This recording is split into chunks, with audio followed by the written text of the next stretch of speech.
Assalamualaikum warahmatullahi wabarakatuh. Mari kita mulai pelajaran kali ini dengan membaca Bismillahirrahmanirrahim. Kita akan belajar tentang materi fikih, yaitu tentang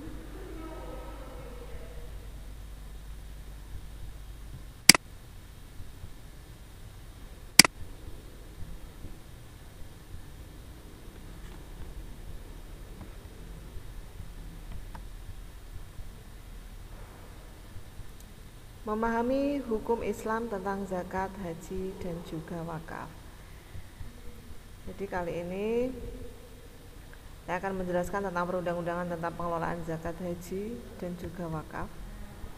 Kemudian menyebutkan contoh-contoh pengelolaan zakat dan haji dan juga wakaf. Kemudian menerapkan ketentuan perundang-undangan tentang pengelolaan zakat, haji, dan juga wakaf.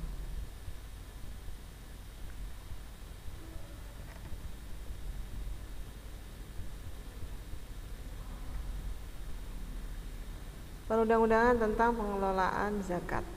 Nah, fokus ke dalam zakat ya untuk kali ini. Kemudian zakat merupakan bagian dari rukun Islam yang ketiga dan perintah wajib mengeluarkannya ialah pada tahun kedua Hijriah. Dalil wajib zakat antara lain ada 5, yaitu dalam surat Al-Bayyinah ayat 5.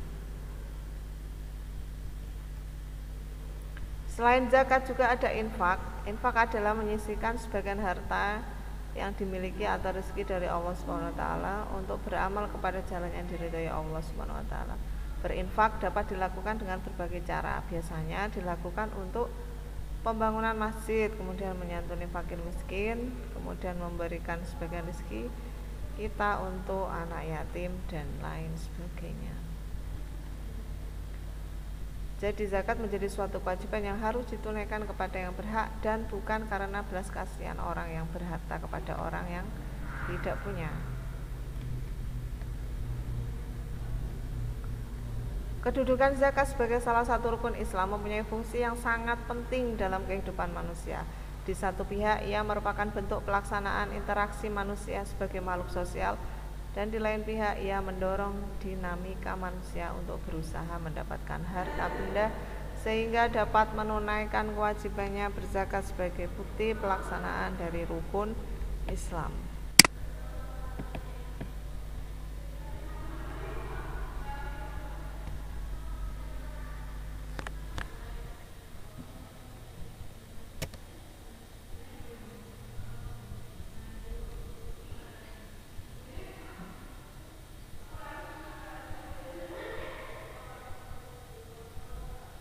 Berikut akan saya jelaskan tentang macam-macam zakat.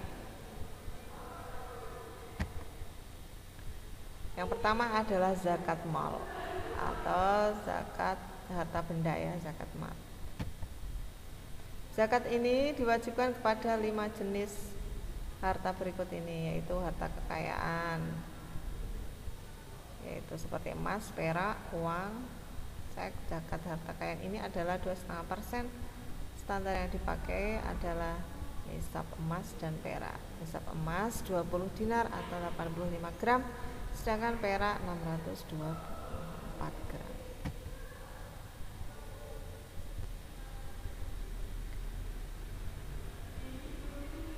Kemudian berikutnya adalah barang-barang dagangan, terdiri dari atas segala macam barang perdagangan. Nisabnya sama dengan nisab emas, diperhitungkan setiap akhir tahun. Kemudian berikutnya adalah binatang ternak, yaitu unta, sapi, kemudian ada kerbau, domba, dan kambing. Kemudian yang keempat adalah hasil pertanian, yaitu ada gandum, ada beras, ada jagung, kedelai, dan lain-lain. Jadi zakat pertanian dan perkebunan adalah 10% jika dihasilkan dengan air hujan atau air sungai. Tapi jika dialiri dengan menggunakan alat-alat dan pembiayaan, maka zakatnya 5%. Nisabnya 300 sok atau 750 kg. Satu soknya 2,5 kg.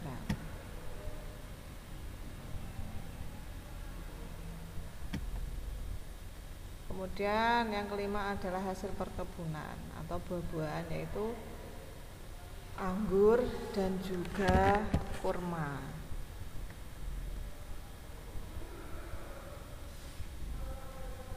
Adapun syarat wajib membayar zakat harta benda tersebut, bahwa harta itu adalah harus miliknya sendiri dan juga telah mencapai nisabnya.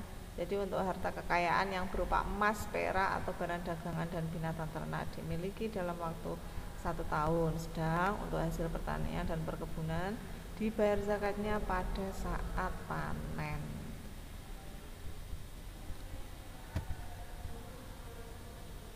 Nah, kalau tadi yang pertama adalah zakat mal atau harta benda, sekarang yang kedua adalah zakat fitrah. Zakat fitrah ialah sedekah wajib menjelang Idul Fitri dengan beberapa ketentuan dan persyaratan. Zakat ini diwajibkan atas setiap pribadi yang sudah memenuhi syarat-syaratnya. Besarnya zakat adalah 2,5 kg atau 3,5 liter dari makanan pokok seperti beras, gandum, dan lain sebagainya. Sedangkan waktu pembayarannya mulai awal bulan Ramadan sampai terbenamnya matahari atau akhir Ramadan sebelum sholat Idul Fitri, itu masih boleh. Ini ada beberapa manfaat zakat fitrah. Kemudian kita bahas yaitu siapa saja sih yang berhak menerima zakat fitrah. Yaitu yang pertama adalah fakir. Jadi menurut mazhab Syafi'i dan Hambali adalah orang-orang yang tidak memiliki harta benda dan pekerjaan yang mampu untuk mencukupi kebutuhannya sehari-hari, dan dia juga tidak mempunyai orang yang menanggung biaya hidupnya. Kemudian yang kedua adalah miskin. Ini bedanya, kalau miskin ialah orang yang memiliki pekerjaan tetapi penghasilannya tidak dapat dipakai untuk memenuhi kebutuhan hidupnya. Kemudian ada panitia zakat, kemudian mu'alaf, kemudian para hamba sahaya, gorim atau orang yang terjerat hutang, kemudian ada juga orang yang berjuang di jalan Allah, kemudian orang yang sedang dalam perjalanan. Kemudian ini kita akan membahas orang yang wajib memberi zakat.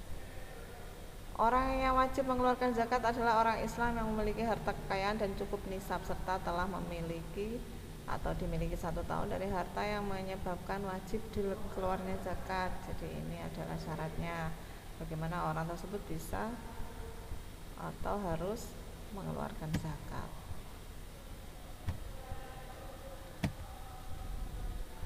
Ini kita akan membahas hikmah dan fungsi zakat bagi orang yang mengeluarkan zakat, yaitu yang pertama adalah hikmahnya, zakat merupakan tanda syukur seorang hamba kepada Tuhan yang telah memberikan kelebihan anugerah harta di antara yang lain, yang terdapat dalam Quran surat Ibrahim. Kemudian yang kedua, melatih diri untuk menjadi seorang yang pemurah.